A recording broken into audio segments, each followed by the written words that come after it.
is it funny? I've kind of gone in between. Oh, so all right. How hard is it to find the balance between volume and intensity as an Olympic weightlifter, where your sport is so much more velocity based compared to my sport of powerlifting? If you're coaching somebody, it's probably a lot easier because you can tell what they need. But when it's yourself and you're sort of more at that pointy end, it becomes a really tough balancing act of stimulating enough to get some strength gains, but overall making sure that you're tailoring the program to get most benefit from velocity-based training. If you could be dominant in any other sport other than powerlifting, what would it be? It would kind of be a tie between two sports for me. Strongman? Yeah. Because I think what they do is pretty cool. It's pretty crazy shit. And rugby league. Really? Yeah, wow. I played league until I was 16. I thought I was an okay player. Still, if I think about it enough at night time in bed, I won't go to sleep because I get all itchy and excited and pumped. Love that. Do you limit your upper body training, or you have to revolve your upper body training, your accessory and stuff like that to maintain your shoulder mobility for your overhead position, to say like a snatch position? Good question. I don't personally. I find that the movement itself is quite a good mobility drill. Like the snatch itself, doing the overhead squat portion of the lift forces you into a good position. So I think that personally, I don't restrict, say, bench press or something like that. I still do quite a lot of volume. I think I probably do a little bit more accessory work just for injury prevention around the scapula and shoulders than most weightlifters, like with single arm rows or bodybuilding accessory type stuff. But I would say that if you were to, as a coach, that if you had people who had played, say, a lot of rugby, then I probably wouldn't have them bench because there's already so much sort of thoracic issues that I find with them. That's from coaching. And with the girls, generally the opposite. They can handle a lot more bench. Do you find because women are generally more mobile in general? They just haven't done, or I wouldn't say in general anymore. Maybe when I started coaching about 10 years ago, I'd say now it's probably even, but I'd say that their overhead mobility is much better than the males. Yeah. So, let's go. How hard is it to be that strong but not be able to chase a little girl past 100 metres? Look, I'm not going to go and bag every powerlifter out there, but there are a lot of powerlifters out there that go, no, I don't do cardio, no, not for me. Whereas I think my style of training is kind of maintains some degree of cardiorespiratory fitness. I think I've been able to catch you over maybe 200. Really? Maybe. No guarantees. But we'll video that as well, guys. In the next 6 months, we'll do a 200-meter race. See who can catch the other person. All right. What have I done? What do you prefer? A good snatch or a solid jerk? Leash. Well, the last movie you cried in was, what would she tell me? So I'm a crier. And I'm not going to hide that any day of the week. A week and a half ago, we were watching Bondi Rescue in the lounge. It was very sad. I'm a crier, but I started tearing up. I had to walk away. The first movie I remember vividly crying to was Monsters Inc. At the very end of the movie, where the little girl opens the door and goes, "Titty!" Yeah, I remember that. I was like, man, Lion King was terrible when I watched Lion King when I was a kid. That was terrible.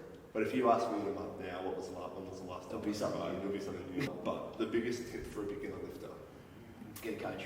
So don't go to a coach who has not done those specific lifts. So if it's Olympic lifting, go to a coach who has done some variation of that. So you find first-hand experience is really important in being able to coach an athlete? Yeah, for lifting. Yeah. Maybe for other things not so much, but for lifting, yeah. What makes you more angry? Someone taking steroids in a sport, or someone not giving a shit about their physical condition at all? You can say whichever you like. Drugs and sport. I think I'm really big on being a drug-free athlete myself. I pride myself on it. And I think if there's no transparency, it creates this unrealistic perception of what is achievable. Whereas drugs and sport it's a lie, and there's no transparency, there's no honesty. I think it's wrong. Sweet. Is it true that as an Olympic lifter, you're only really good for 10-second efforts? Yeah, but you have the ability to repeat that over and over again. As long as you get good recovery, you're good to go. Okay, alright. Burgers or pizza?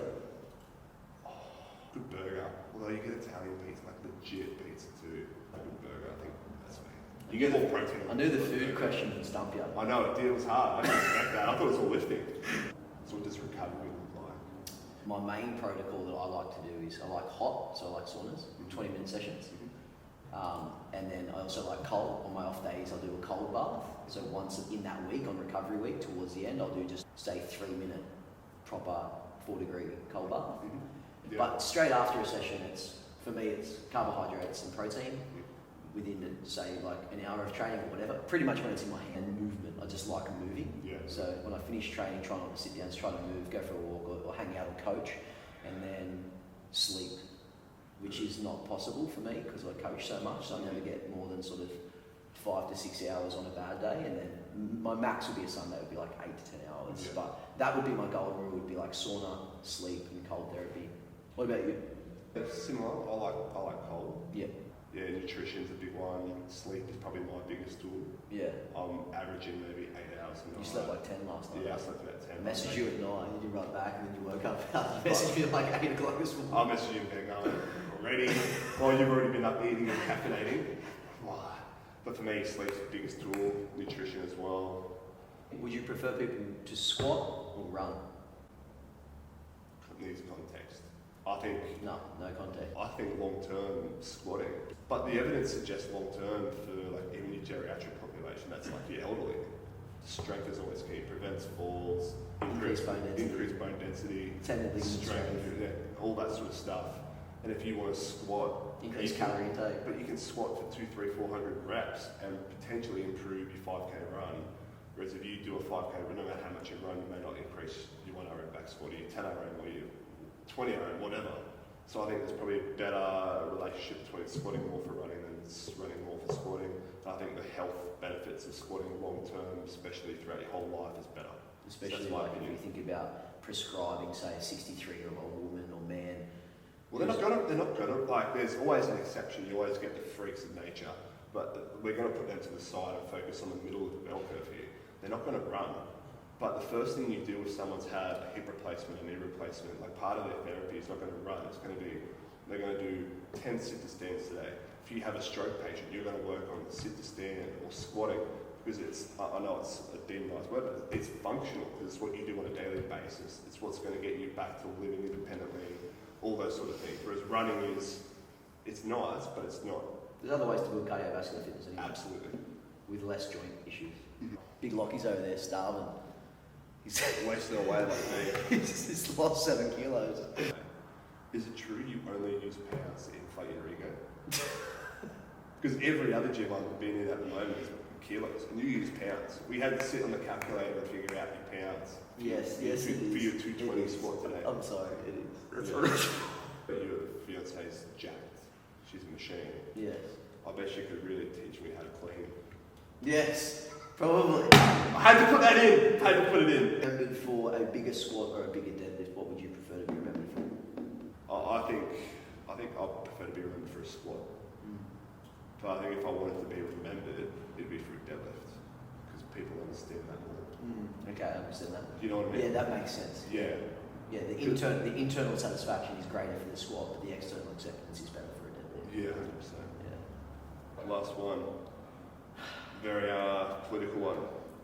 Which of our sports Is dirtier. has more drug abuse or more positive tests that we know of? More positive test, weightlifting, 100%, like mine, Olympic lifting, because at a WADA or an Olympic level, there's no federation, it's just the one body. Whereas at powerlifting, there's like over 50 federations in the United States. And I think like 4 or 5 of them are drug-free. And in Australia, there's like, well, there's only 2 main drug-free bodies, and then the rest is like 8 plus or whatever, untested. say we're both in say they're both in the dirtiest sports on the. But that's a good question. I don't know.